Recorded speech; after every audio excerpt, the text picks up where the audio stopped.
Hi everyone, it's Highlights from Ukraine podcast, your daily audio summary of the latest news reported in the Ukrainian media. My name is Artem, and here is the news. For 358 days, Ukraine defends itself against the Russian invasion.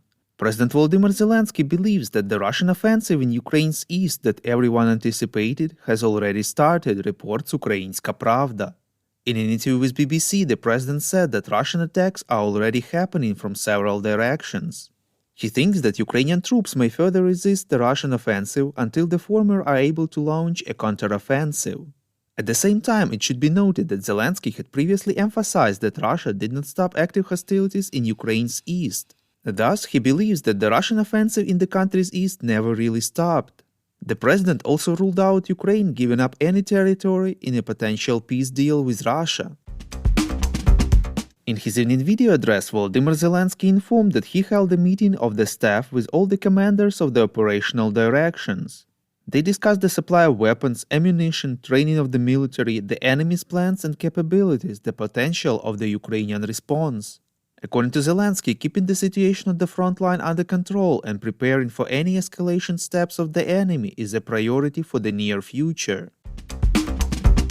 Secretary of the National Security and Defense Council of Ukraine, Oleksiy Danilov, said that the Kremlin is working on a Plan B on Ukraine after the failure to capture the entire country, reports Radio Liberty.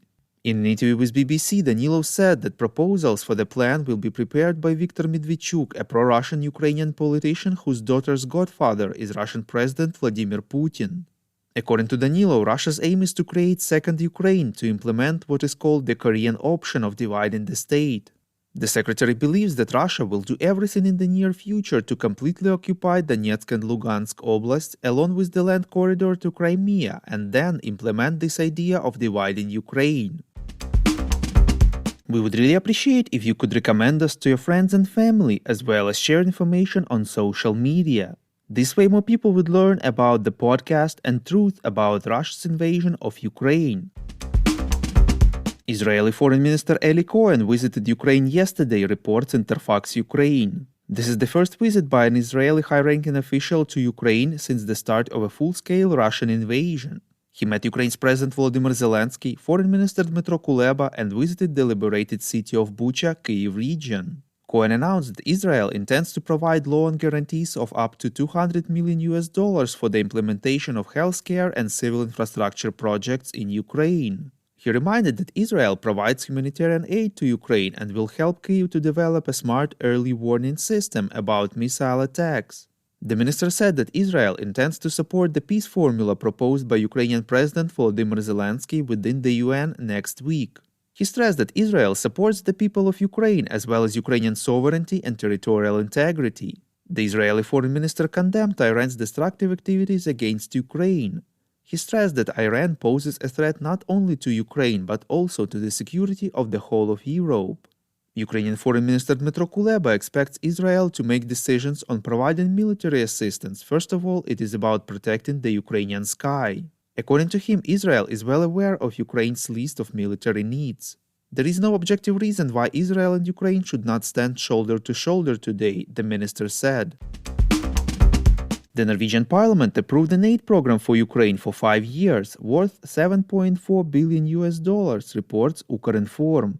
These funds will be used for military and humanitarian aid. Each year, Ukraine will receive $1.5 billion. President of Ukraine Volodymyr Zelenskyy, in his evening video address, thanked all Norwegians for this support.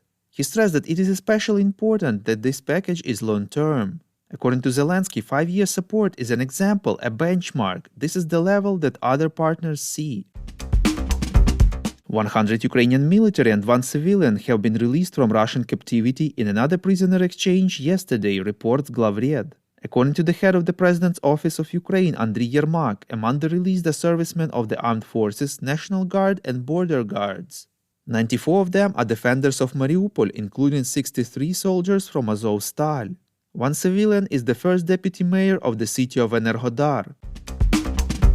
The High Anticorruption Court ruled to transfer the enterprises owned by Russian oligarch Oleg Deipaska in Ukraine to state ownership, reports NVUA. The value of the property transferred to Ukraine is more than 10 billion hryvnia. Deripaska, who is part of the inner circle of the military political leadership of Russia, managed enterprises through controlled commercial structures in different regions of Ukraine. Thus, the oligarch tried to hide his links with Ukrainian assets. The European Bank for Reconstruction and Development has substantially downgraded its forecast for the growth of the Ukrainian economy in 2023 from 8% to just 1%, reports Ekonomichna Pravda. According to the bank, unless there is a significant strategic change on the ground, growth in Ukraine's GDP in 2024 is likely to be sluggish but positive at least, at about 3%. American actor Leonardo DiCaprio made a donation to the Zelenskyy Foundation. His funds will be used to help Ukrainian children, reports TSN-UA. The press service of the foundation thanked the actor. The foundation supports family-type orphanages in Ukraine where kids grow up in a genuine family atmosphere and coordinates its efforts with the government so that no kids know the orphanhood. If you like what we do and would like to tip us, you can now do so directly to our PayPal. Check out the link in the description to this episode for more details. And as usual, you can subscribe to our Patreon. In gratitude for your help, we will give you access to a series of exclusive episodes on wartime life in Ukraine. We call on you to demand from governments of your countries to impose the toughest sanctions possible on Russia and its citizens to stop their invasion of Ukraine.